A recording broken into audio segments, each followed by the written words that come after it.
अस्सलामु अलैकुम वरहमतुल्लाहि वबरकातुहू।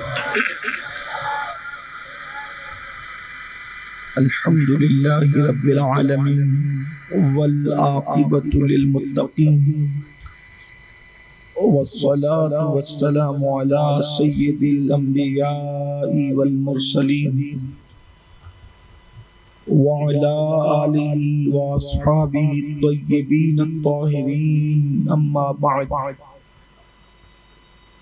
फ़अऊज़ु बिल्लाहि मिनश शैतानिर रजीम। बिस्मिल्लाहिर रहमानिर रहीम।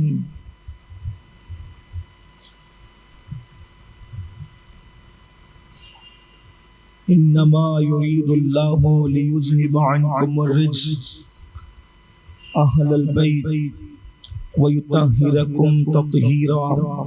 सदक़ल्लाहुल अज़ीम। गौसे आज़म बमने बेसरो सामा मददे क़िबले दी मददे काबे ईमा मददे इंतज़ारे करमे तुस्त मने आईनी रा ऐ खुदा जो खुदा बीनो खुदा दा मददे बगिरदा बेबला उफ्ताद कश्ती ज़ईफ़ानो शकिस्तारा तो कुश्ती बहक के ख्वाजे उस्मान हारून मदद कुन मदद कुन मदद कुन या मुईनुद्दीन चिश्ती। अस्सलातु वस्सलामु अलैका या रसूल अल्लाह। अस्सलातु वस्सलामु अलैका या नबी अल्लाह। अस्सलातु वस्सलामु अलैका या हबीब अल्लाह व अला आलिका व अस्हाबिका या नूर अल्लाह। सल्लल्लाहु तआला अलैहि वसल्लम।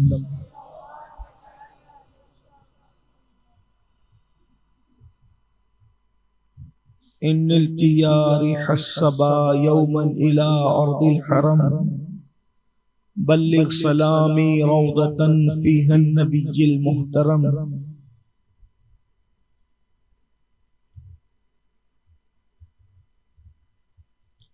आज 19 मुहर्रमुल हराम है और कल का जो दिन गुजरा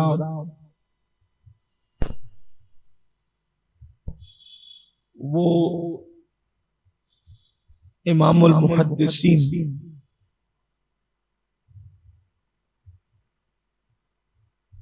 उस्ताजुल फुक़हा सैयदुल आबिदीन सैयदुस साजिदीन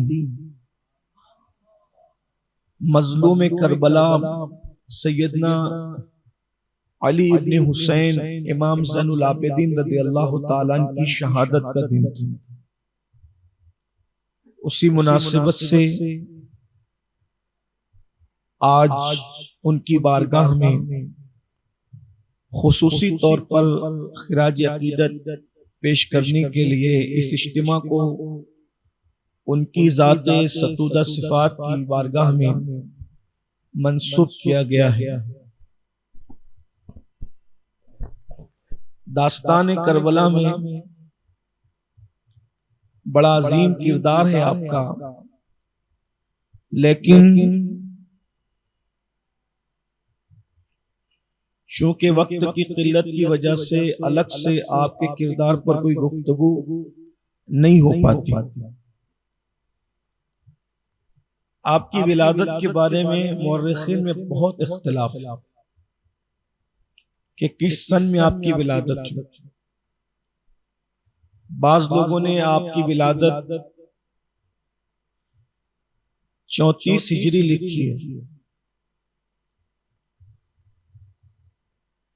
मुअर्रिखीन के अक़वाल में इख्तिलाफ होता भी है, हो भी सकता है, इसलिए कि तारीख गुमशुदा कड़ियों को अपने ज़ौक़ के मुताबिक जोड़ने का नाम है। फिर मुअर्रिखीन जो होते हैं अक्सर व बेशतर जिस दौरे हुकूमत में वो कलम चलाते हैं उसका अपना असर रहता है। जैसे इन 15 सालों में तकरीरों के अंदाज बदले, तहरीरों के अंदाज बदले, लोगों के गुफ्तगू के अंदाज बदले। हिंदुस्तान जो लोग बहुत खुल के बातें करते थे अब वो मुबहम भी नहीं करते, हुकूमतें बदल देती है इंसान। तो जब जमहूरी हुकूमत में अगर कुछ सख्त लोग आ जाएं तो जमहूरियत का ये हाल होता है। उस वक्त तो बादशाहों के दौर में जिन लोगों ने कलम उठाया फिर वो उससे मुतासिर हुए बगैर न रह सके, और जो हालात से मुतासिर नहीं हुए वो इमाम नसाई की तरह उनको अंजाम भुगतना पड़ा कि जामे शहादत नोश कर। बहरहाल किस मौरिख में किस नियत से क्या लिखा ये तो उसकी नियत जाने, अल्लाह जाने, लेकिन उससे मौजूदा दौर के जो खारजी और नासबी हैं, जो हदीस के नाम पे हदीस का कत्लेआम करते हैं, जिनको यजीद से बड़ा प्यार है, यजीद को वो अमीरुल मोमिनीन भी कहते हैं, रहमतुल्लाह अलैह भी कहते हैं और रदी अल्लाह भी कहते हैं। और मैं कहता हूं कि वो ये सब कह के अच्छा करते हैं इस एतबार से कि लोगों के सामने वो नंगे होते हैं कि इनका रदी अल्लाह ऐसा है तो इसका लानतुल्लाह कैसा होगा। अंदाजा करें हम, यानी उनके तो हमारे नजदीक लानतुल्लाह है ना, तो जब इनका रदी अल्लाह ऐसा है कि ये सफर हज में भी शराब पीता था तो फिर इनका लानतुल्लाह वाला मामला क्या है। वो जो करते हैं सबके अपने अपने, और अगर कोई हमारा रदी अल्लाह देखना चाहे तो फिर हम सिद्दीक अकबर को रदी अल्लाह उनके, फारूक आजम को रदी अल्लाह उनके, उस्मान गनी को रदी अल्लाह उनके, मौलाए कायनात को रदी अल्लाह उनके, इमाम हसन को रदी अल्लाह उनके, इमाम हुसैन को। और अल्हम्दुलिल्लाह ये ऐसे हैं, खुदा की इज्जत की कसम, आसमान के सितारे भी रश्क की नजर से मेरे महबूब के इन तारों को तकते होंगे। ये वो लोग, भारत सबका अपना अपना मुकद्दर है, तो लेकिन किस्मत की बात है, किसी को ऐसा रदी अल्लाह मिला और अल्हम्दुलिल्लाह हमें ऐसे मिले। क़यामत के दिन तो सब अपने अपने इमामों के साथ उठाए जाएंगे, आवाज दी जाएगी अपने इमामों के साथ आओ। तो कोई यजीद को इमाम मानता है, अमीरुल मोमिनीन मानता है, तो उसके साथ उठेगा। और अल्हम्दुलिल्लाह हमारे हाथों में हसनैन करीमैन का दामन, ज़हरा के शहजादों का दामन होगा इंशाअल्लाह। ज़हरा पाक के शहजादों का दामन हाथ में लिए हुए जब हम महशर की तरफ जा रहे होंगे तो महशर में भी एक महशर बपा होगा, कैसा दामन हाथ में होगा। तो बहरहाल लोग उसका नाजायज फायदा उठाते हैं और लोग मशकूक करते हैं इस एतबार से कि उनकी शादी भी हो चुकी थी करबला में, और शादी होने के बाद जब वो अपनी बीवी के साथ करबला में थे, इमाम ज़ैनुल आबिदीन के बारे में पूरी किताब लिख दी गई है। अपने दिल की तरह किताबों के सफ़ात भी काले किए इस पर, और ये भी साबित किया कि उस वक्त तो इमाम मोहम्मद बाकिर की पैदाइश भी हो चुकी थी। ये नाम नेहाद जो अपने आप को अहले हदीस कहते हैं, उनका जिक्र करता हूं। तो और फिर करबला की जितनी रिवायात हैं उनका कहना यह है कि वो इमाम मोहम्मद बाकिर ने बयान किया, और बाकिर तो 3-4 साल के बच्चे थे। उनकी बात का एतबार क्या है, इस तरह पूरा करबला ही वो दफन करना चाहता। लेकिन चूंकि मैं उनको कुछ नहीं कहना चाहता, आपको ये बताना चाहता हूं कि करबला की जो दास्तान है खैमा हुसैनी से हमें 2 लोगों तक पहुंची है। एक तो सैयदा ज़ैनब पाक है और एक तो सैयदना इमाम ज़ैनुल आबिदीन। बाकी जो दूसरी रिवायात हैं तो बहुत सारे ऐसे कूफी और ऐसे शामी जो यजीदी लश्कर में आए थे और उन्होंने ये मंजर देखा और मंजर देख करके उन्होंने बयान किया। और ये बात याद रखें, अगर दुश्मन किसी की फजीलत बयान करे तो उस फजीलत को फिर बहुत बड़ी फजीलत होनी चाहिए, इसलिए कि हक वही है जो सर चढ़ के बोलता है। जो तलवारें लेकर के आए थे अगर वो शान बयान कर रहे हैं तो फिर ये बहुत बड़ी बात ये चीज है। तो इमाम ज़ैनुल आबिदीन की जो विलादत का मामला है, मुख्तलिफ अक़वाल है और नियत जिसकी जो भी है, मैं कुछ नहीं कहता उस पर, लेकिन इतना जरूर कहूंगा कि तहज़ीबुल कमाल पर अगर हम एतबार करें और शारे मुस्लिम इमाम नववी रहमतुल्लाहि ताला अलैह के कौल पर एतबार करें, तो उनके कौल के मुताबिक सैयदना इमाम ज़ैनुल आबिदीन की उम्र करबला शरीफ के अंदर 11 साल, 12 साल या 13 साल बनती है। और मजीद इसकी तायीद उस वाक़े से होती है। मैं इसी से गुफ्तगू का आगाज इसलिए कर रहा हूँ ताकि वो इमाम बाकिर की पैदाइश का किस्सा ही खत्म हो जाए। और ये कहते हैं कि 3-4 साल का बच्चा करबला बाद में बयान करता है तो उसको पता क्या होगा। हालांकि ये बात भी है कि वाक़े के वक्त तो कोई बच्चा हो या ना हो, जब वो बयान करता है तो अपने बड़ों से सुन के बयान करता है, तो इसमें कोई ऐसी तरद्दुद की बात नहीं होनी चाहिए। बहुत सारे वाक़यात हैं कि उस वक्त हम नहीं थे, लेकिन आज हम बयान करते हैं उन वाक़यात को क्योंकि हमने अपने बड़ों से सुना है उसको। जैसे मालेगांव में जो वो 69 के सैलाब का जिक्र सभी करते हैं, तो क्या 69 के सैलाब में हम लोग थे? नहीं थे, लेकिन अपने बड़ों से सुना कि ये हुआ था, वो हुआ था, तो हम लोग बोलते हैं कि नहीं बोलते? बहरहाल, तो उस वाक़े से तायीद होती है जो बड़ा मजबूत है कि जिस वक्त इमाम ज़ैनुल आबिदीन रज़ी अल्लाह ताला कूफा के दरबार में इब्ने ज़ियाद के सामने पहुंचे, तो इब्ने ज़ियाद ने अपने आदमी को कहा, इसको मैं समझता हूं कि तकरीबन करबला पर जिसने कलम उठाया है उसने ये वाक़या लिखा है। बहुत कम ऐसे करबला पे लिखी हुई किताब है जिसमें ये वाक़या मौजूद नहीं, सबने कमोबेश लिखा है।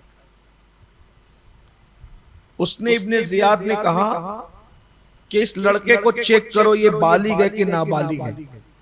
भाइयों, जिसकी शादी हो जाएगी और 2 साल 3 साल का उसका बच्चा होगा काफले में, तो फिर उसको चेक करने की जरूरत कैसे पेश आएगी? इसलिए कि जब इंसान बालिग हो जाता है लड़का, तो उसके चेहरे पे दाढ़ी के बाल निकल आते हैं, ये जाहिर में बाल निकलने शुरू हो जाते हैं उसके, ये जब बालिग होने की निशानी है। लेकिन ये वाकया इब्ने ज़ियाद का ये कहना कि इसको चेक करो, इस बात की ये गम्माजी करता है कि इमाम ज़ैनुल आबिदीन के चेहरे पर अभी दाढ़ी के बाल भी नहीं निकले थे, इसीलिए तो उन लोगों ने चेक करने की बात की। ये हाल है। तो इमाम ज़ैनुल आबिदीन की विलादत का कौल अब हम अपने ज़ौक़ के मुताबिक तहज़ीबुल कमाल पर एतबार करते हुए 51 या 52 हिजरी लेते, तो इससे आपकी उम्र करबला के अंदर 10 साल बनती है, और अगर 52 लेते हैं तब तो 9 साल बनते हैं। लेकिन कुछ लोगों ने 12 साल भी लिखी, कुछ लोगों ने 13 साल भी लिखी, बाज़ लोगों ने 19 साल भी लिखी। लेकिन मैंने आपके सामने बात कर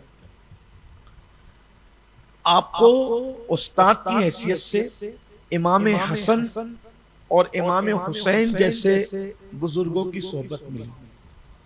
आपके असातिज़ा में रईसुल मुफस्सिरीन सैयदुल मुफस्सिरीन हिब्रुल उम्मा हजरत सैयदना अब्दुल्ला इब्न अब्बास रज़ियल्लाहु ताला।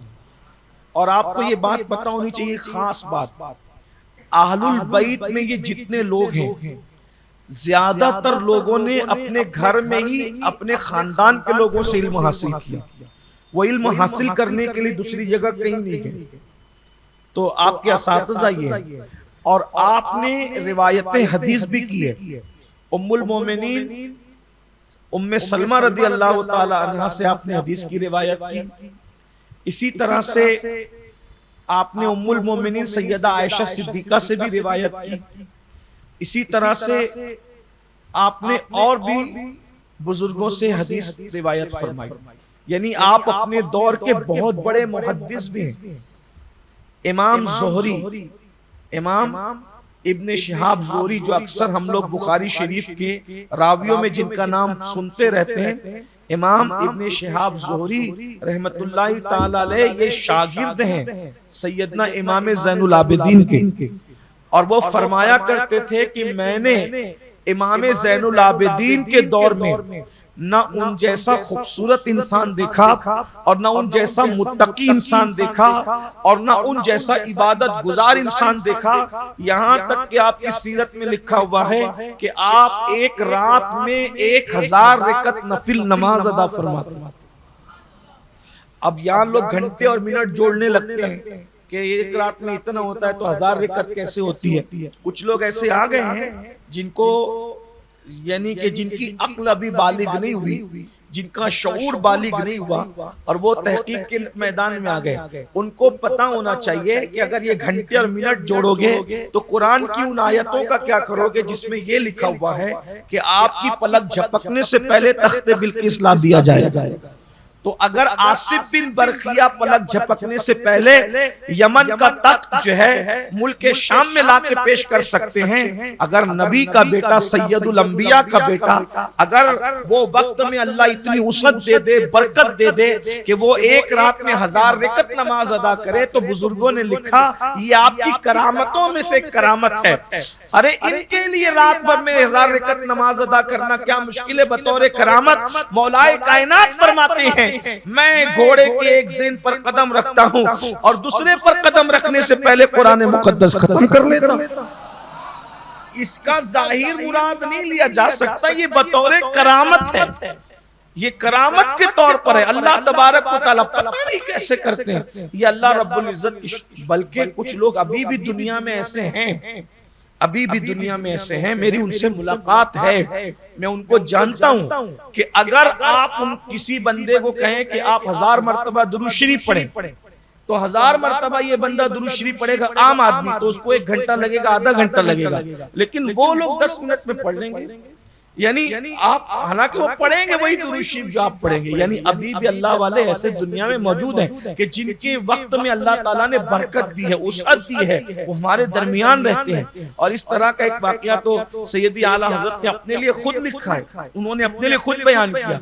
फरमाया कि मुझे गुस्ल की हाजत थी और नमाज फज्र पढ़नी थी और वक्त इतना था कि अगर मैं गुस्ल करता तो नमाज चली जाती, लेकिन आपने खुद ही तहरीर फरमाया जिसको अपनी किताब हज़रत अल्लामा मोहम्मद अहमद मिसबाही साहब ने उसमें उसको नकल फरमाया है कि इमाम की तसनीफ से। लेकिन बहरहाल फिर ये हुआ कि उन्होंने गुस्ल भी किया, गुस्ल करने के बाद जब वो बाहर निकले तो घड़ी में जितना बज रहा था उतना ही बज रहा था। उनको ऐसा लगा ये घड़ी बंद तो नहीं होगी, बहरहाल उन्होंने सुन्नत अदा की और सुन्नत अदा करने के बाद नमाज पढ़ी। जब घड़ी से घड़ी को मिलाया तो वो घड़ी बंद नहीं हुई थी, बल्कि अल्लाह ने उनके लिए वक्त में इतनी उसअत अता कर दी थी। अब मैं कहता हूँ जब गुलामों के लिए इतनी उसअत है तो आकाओं के लिए फिर उसअतों का आलम क्या।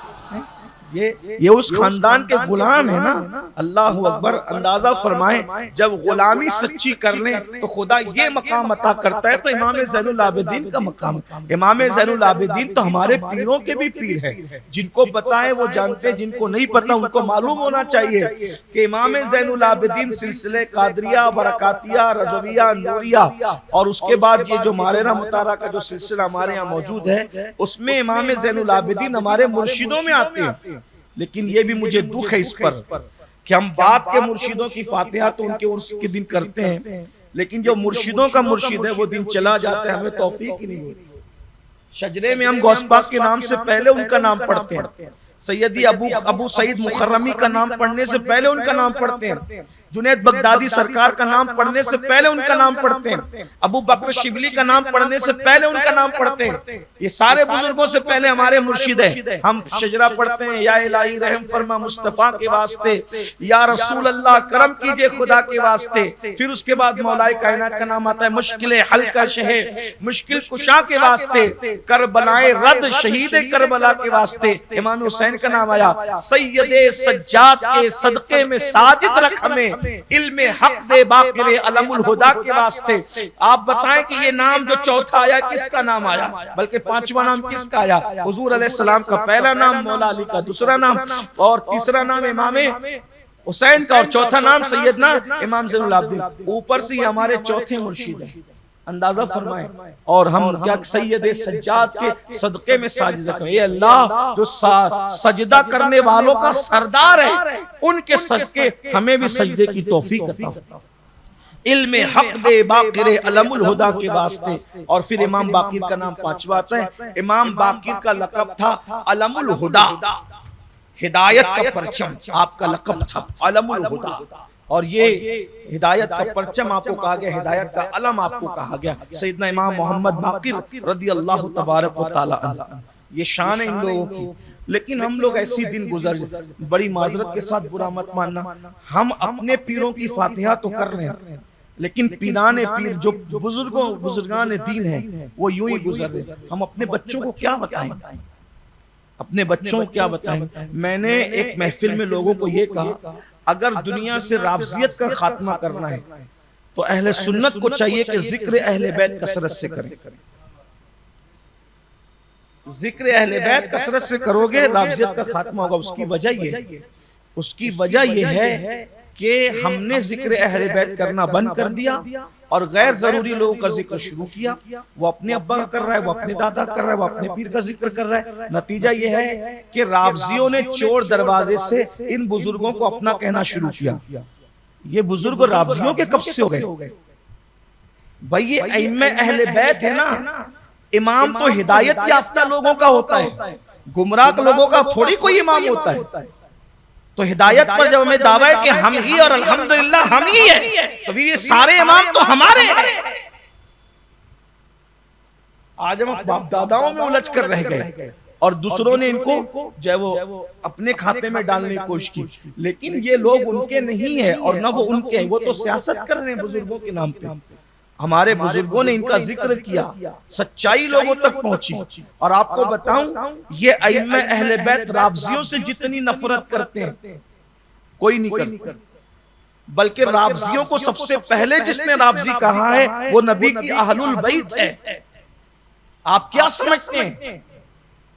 आपको पता होना चाहिए। मैंने ये बात गुलबर्गा शरीफ में सरकार बंदा नवाज की बारगाह में सबक सुनाने के लिए पढ़ा, लोगों को पढ़ के सुनाया कि आप ये राफजी पैदा कैसे हुए। सबसे पहले राफजी किसने कहा, किसको कहा? हजरत इमाम ज़ैनुल आबिदीन के छोटे शहजादे सैयदना इमाम ज़ैद शहीद मजलूम, जिनकी औलाद में बंदा नवाज गैसु दराज भी हैं, और उन्हीं की औलाद में हमारे मारेरा के मशाइख, मारेरा के सरकार लोग सब इमाम ज़ैद शहीद की औलाद में, बेलग्राम के सादात उन्हीं की औलाद, मसूली के सादात उन्हीं के, सब ज़ैदी सादात हैं। तो इमाम ज़ैद शहीद जब आपने जब हुकूमत वक्त के खिलाफ क़याम फरमाया, इमाम ज़ैद पाक ने क़याम फरमाया, तो कुछ लोग आपके पास आए और कहने लगे कि आपके पास फौज कम है तो हम आपकी मदद करेंगे, आपका के साथ मिलकर दुश्मन से लड़ेंगे। तो आपने फरमाया बहुत अच्छी बात है, आ जाओ। उन्होंने कहा मगर एक शर्त है। तो कहा क्या शर्त है?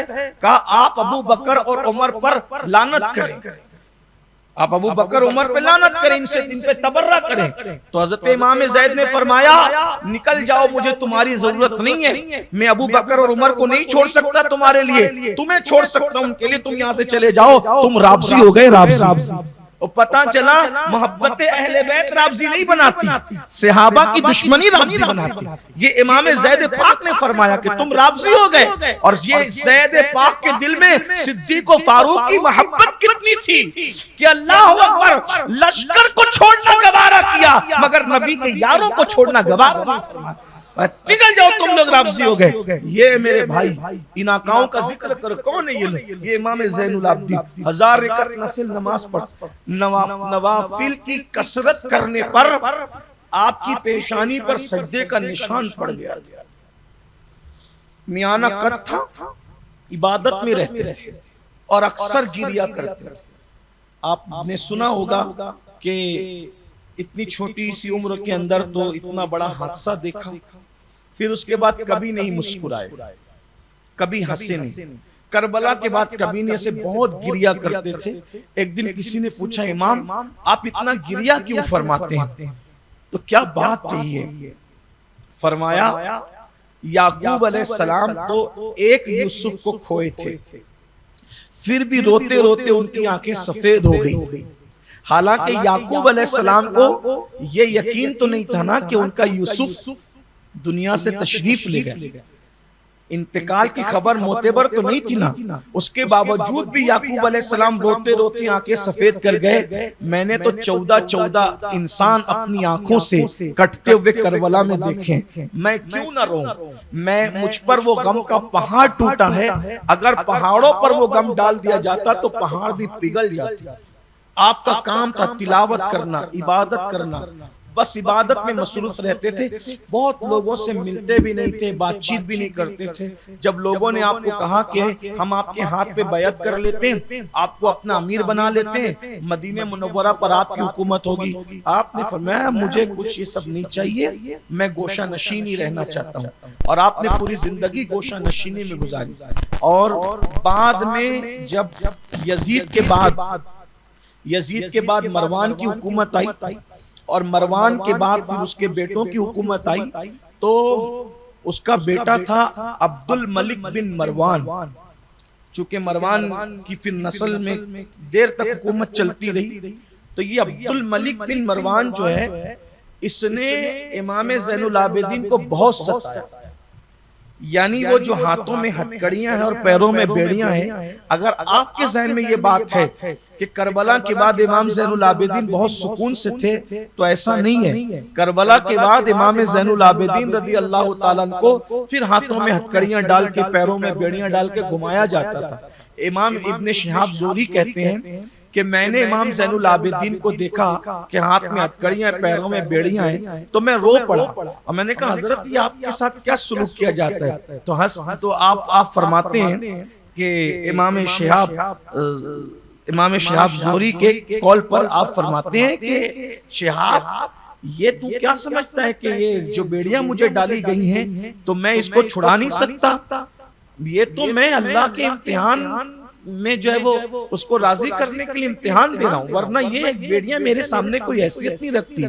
और फिर इमाम इब्न शिहाब ज़ोहरी कहते हैं कि उन कड़ियों को जैसे ही देखा तो सारी कड़ियां खुद ब खुद टूट करके गिर गई। फरमाया ये देख, यानी कि ये मेरे इख्तियार के बाहर नहीं है, अल्लाह ताला ने वो रूहानी ताकत दी है कि इसको देखे तो ये टूट के गिर जाए, लेकिन मैं इसलिए इन चीजों को जब इख्तियार किए हूँ ताकि मैं अल्लाह रब्बुल इज्जत के इम्तिहान में कामयाब हो जाऊं। और फिर फरमाया कि मैं बहुत ज्यादा देर तक के इनके साथ नहीं रहूंगा। आप फरमाते हैं कि आप लोगों की नजरों से ओझल हो गए, और लोगों की नजरों से ओझल होने के बाद ये यहाँ मदीनतुल रसूल के अंदर इनको सजा दे रहे थे माज़अल्लाह, और उधर अब्दुल मलिक बिन मरवान दिमश्क में बैठा हुआ था। आप वहां पहुंचे और पहुंचने के बाद फरमाया कि देख उन्हें समझा दे कि वो मुझे दुख न दिया करे।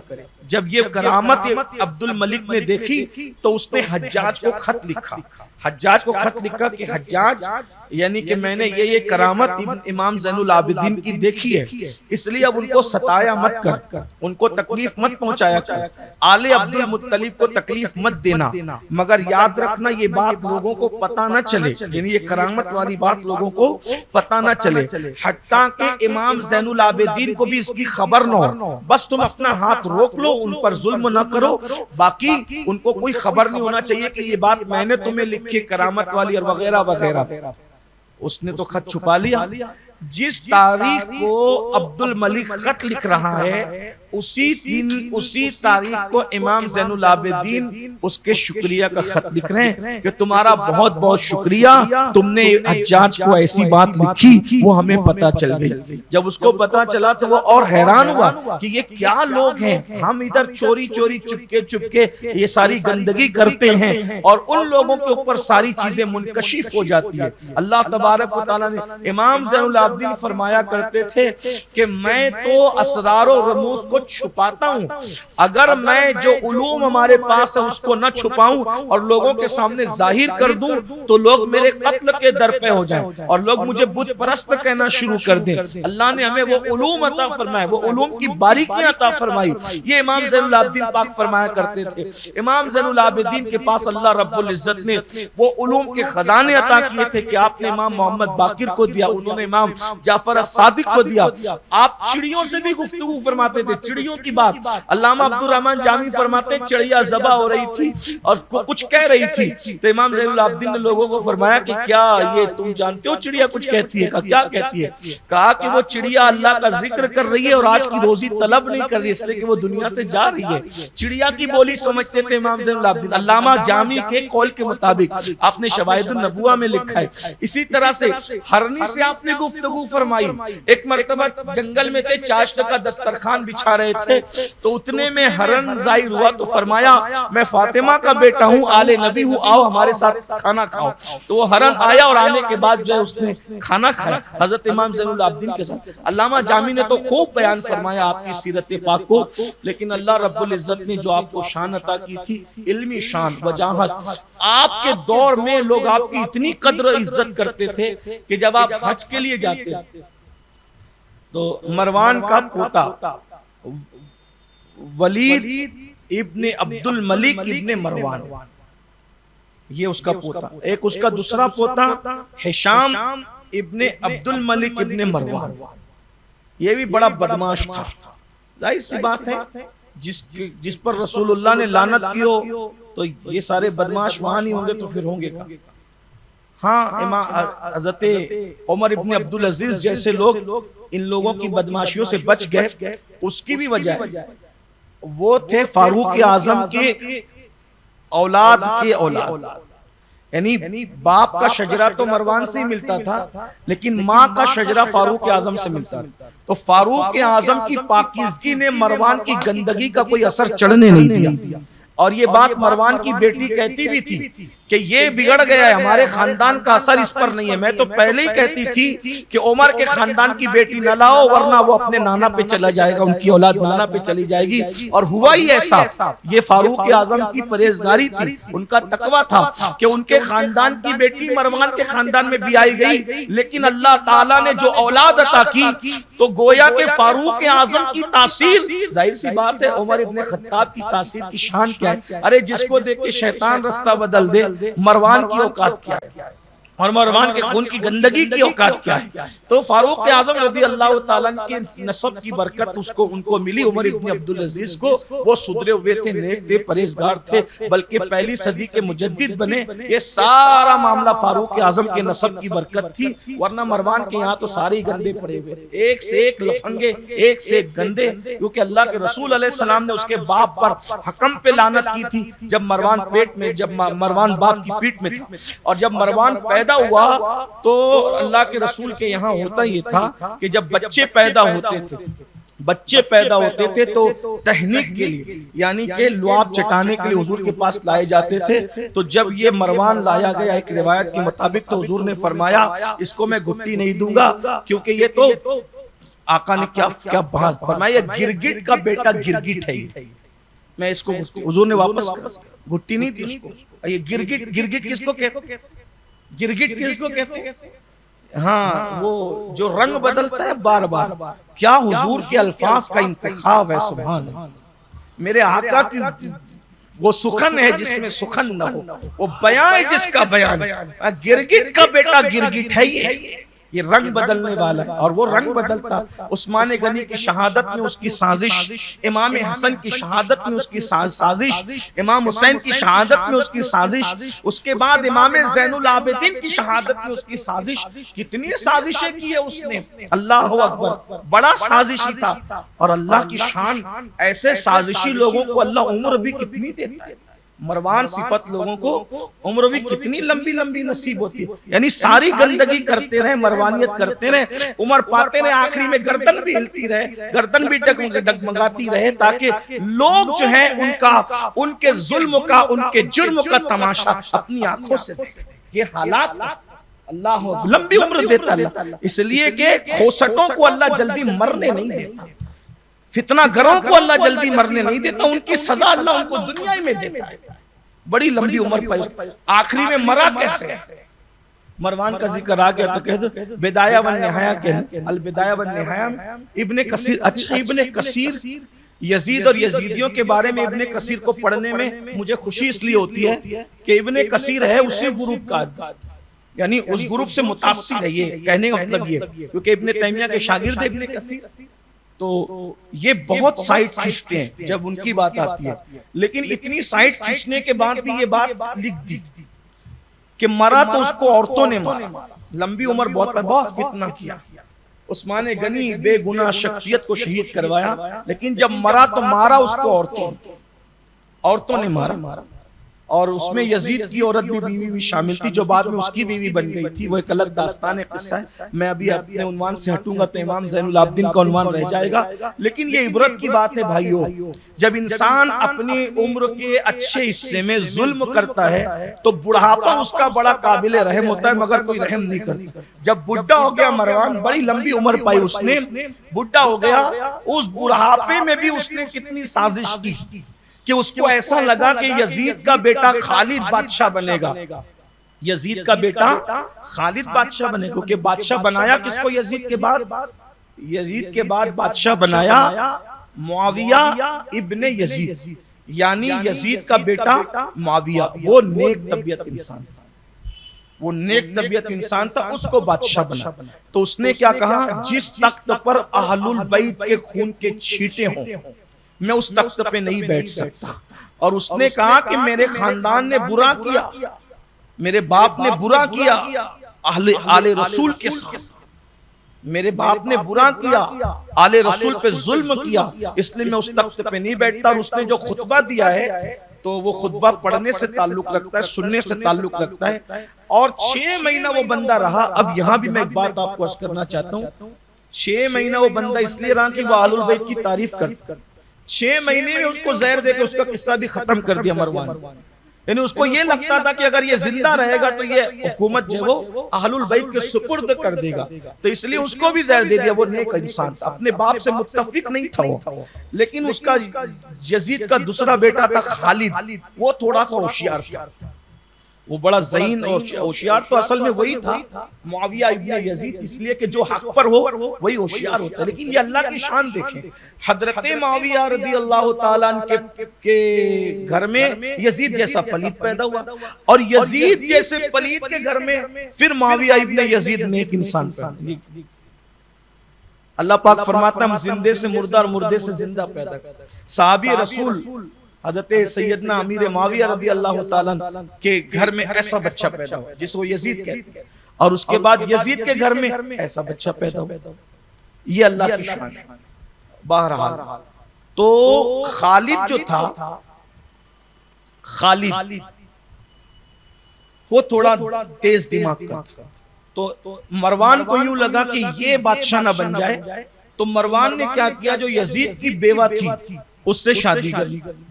उसने बुढ़ापे में, यानी वो अय्याश भी था और दिमाग भी बड़ा चलता था उसका, बुढ़ापे में भी इतना दिमाग चलता, शादी कर ली। और शादी के बाद जब खालिद उससे मिलने के लिए आता तो ऐन दरबार में औरतों की मखसूस बातें सबके सामने करता मरवान। तो उसकी माँ के बारे में वो इब्ने कसीर ने लिखा है, क्या कहा, मैं वो यहाँ मिंबर है, महफिल है, इसका तकद्दुस पामाल नहीं करूंगा।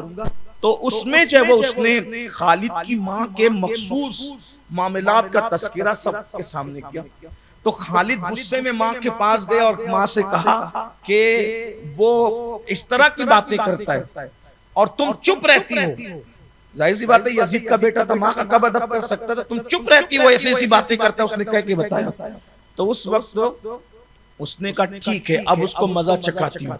मरवान आया और आने के बाद रात को उसने जो है वो शराब पिलाया मरवान को, शराबी तो था ही वो, शराब पिलाया। शराब पिलाने के बाद उसके ऊपर जो है वो तकिया रखा और फिर उसकी गर्दन के ऊपर जो है वो खंजर रखकर उसका गला काट दिया। इस तरह एक औरत के हाथों उस फित्तीन का कत्ल, और बड़ा दर्दनाक मामला ये है, जुल्म का अंजाम। तो बात चल रही थी हिशाम इब्ने अब्दुल मलिक इब्ने मरवान की।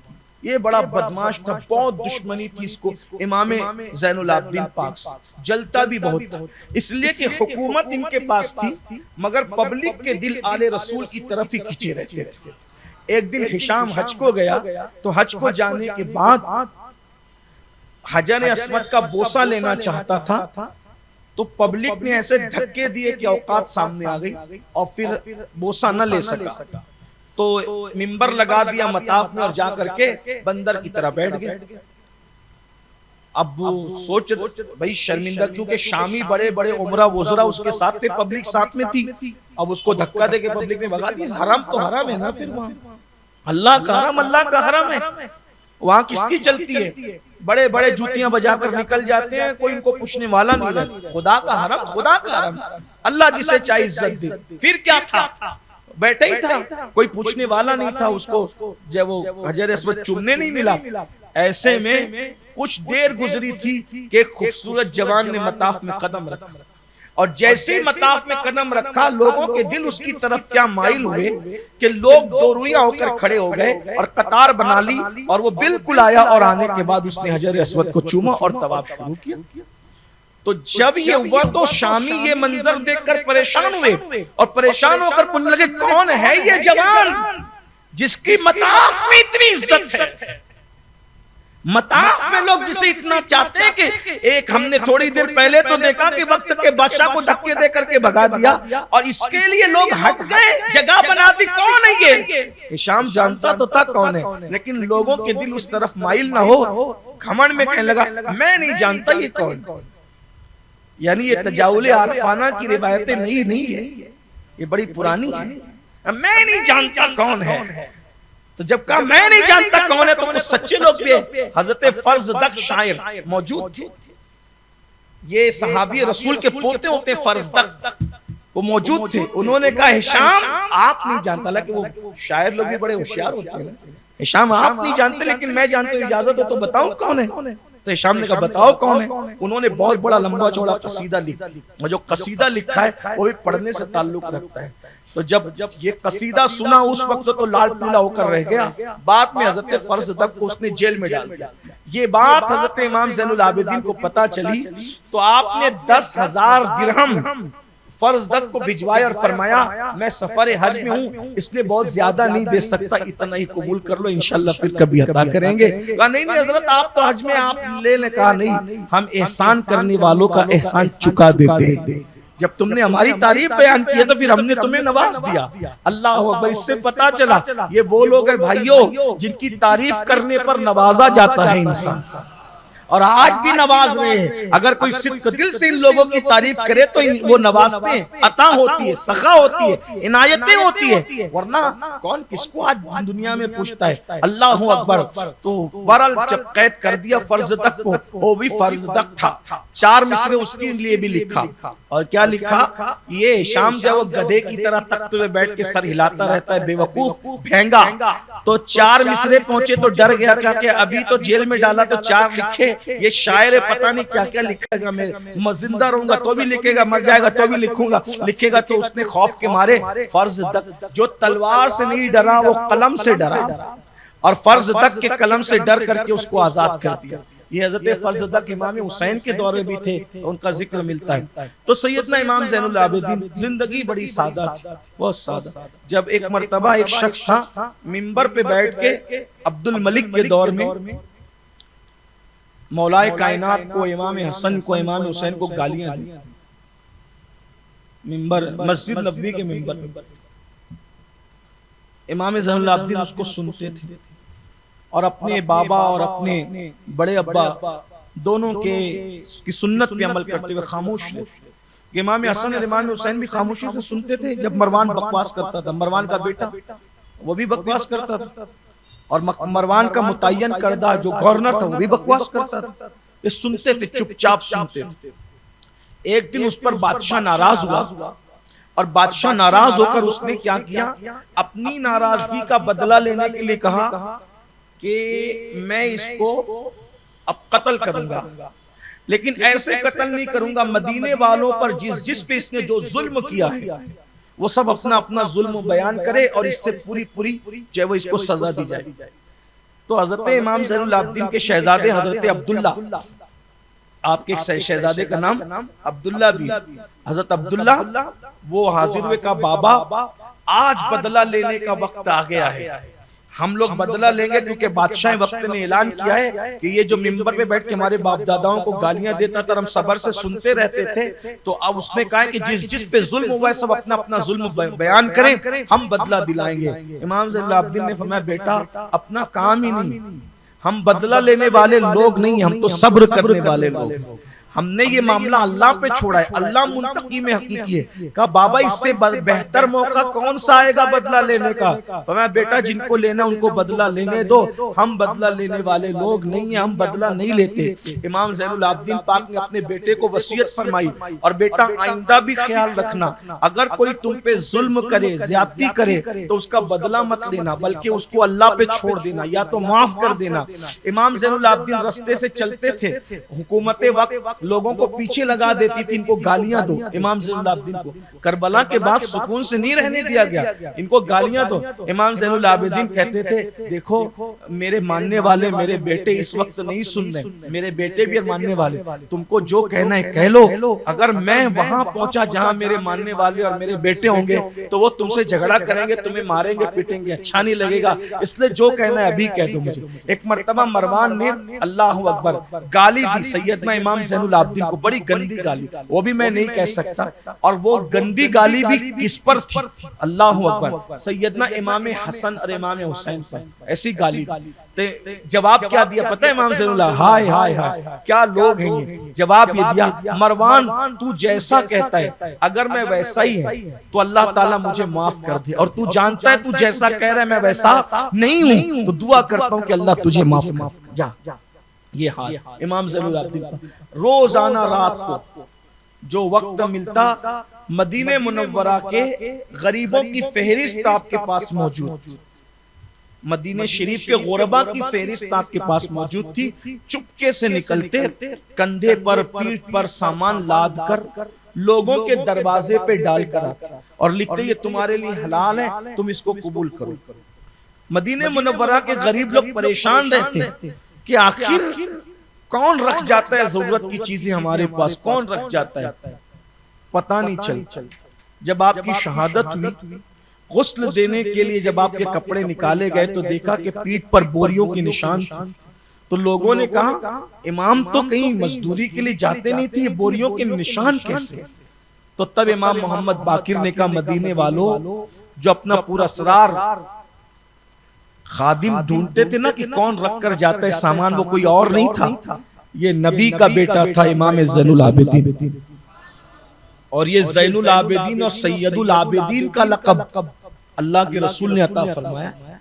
इब्ने हजर लिखते हैं, आका अलैहिस्सलाम ने फरमाया, ए जाबिर, मेरे हुसैन की शादी होगी तो उसके बेटे होंगे, उन बेटों में से एक बेटा होगा, क़यामत के दिन ऐलान होगा कि सैयदुल आबिदीन कहाँ है? सैयदुल आबिदीन, इबादत करने वालों का सरदार कहाँ है? तो उस वक्त तो कोई और नहीं आएगा, मेरे बेटे हुसैन का बेटा अली इब्ने हुसैन सैयदुल आबिदीन की शक्ल में वो खुद तशरीफ लाए।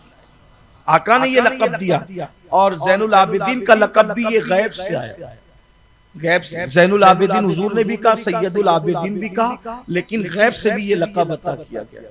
बिलाखिर आपकी मकबूलियत बर्दाश्त नहीं हुई तो मरवानियों ने इमाम ज़ैनुल आबिदीन को साजिश के तहत जहर दिया, और जहर देने के बाद मुहर्रम शरीफ की 18 तारीख को आपने जाम शहादत नोश फरमाया, और फिर अपनी दादी के कदमों में और अपने ताया इमाम हसन मुश्तबा रदियल्लाहु तबारक व तआला व अला जद्दिही व अलैहि सलाम के पहलू में दफन किए गए। और आपको जो जहर दिया गया वो बड़ा जो वो पूरा असर था, जहरीला था।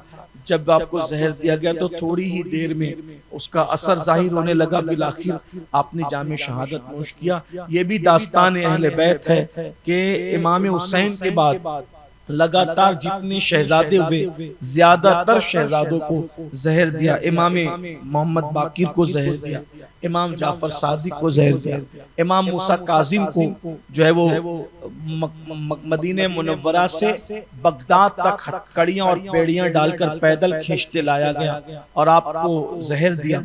इमाम अली रजा को भी शहीद किया गया, इमाम तकी, इमाम नकी, इमाम हसन अस्करी, इन सब को शहीद किया। ये सब शहीद। हजरत नफ्स ज़किया, सैयद मोहम्मद इब्ने अब्दुल्ला इब्ने हसन रदी अल्लाह तबारक व तआला अन्हुमा, ये इमाम हसन के खानदान के थे। उनका नाम, उनको लक़ब दिया गया था नफ्से ज़किया का।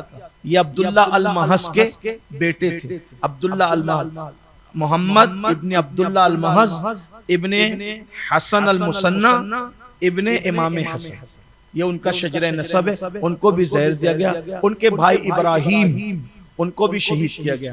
यानी इमाम हसन और इमाम हुसैन की अक्सर औलादों को हुकूमत वक्त ने शहीद किया और दर्दनाक अंदाज से शहीद किया। इमाम ज़ैद को भी शहीद किया।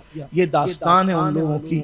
अल्लाह तबारक व तआला उनकी बरकतें नसीब फरमाए, उनकी बरकतों से हमें माला माल फरमाए और अल्लाह तबारक व तआला उनके नामों की खैरात अता फरमाए। हमें और क़यामत तक हमारी नस्लों को उन लोगों से वाबस्ता रहने की तौफीक अता फरमाए। मोहब्बत अहले बैत, इश्क़ अहले बैत, एहतराम असहाब के साथ अल्लाह ताला हम सबको नसीब फरमाए। गुफ्तगू के दरमियान अगर कोई गलती हो, अल्लाह ताला अपने हबीब सल्लल्लाहु अलैहि वसल्लम के सदक़े तो फैल माफ़ फरमाए। अस्तग़फिरुल्लाह रब्बी मिन कुल्लि ज़ंबिन व अतूबु इलैह।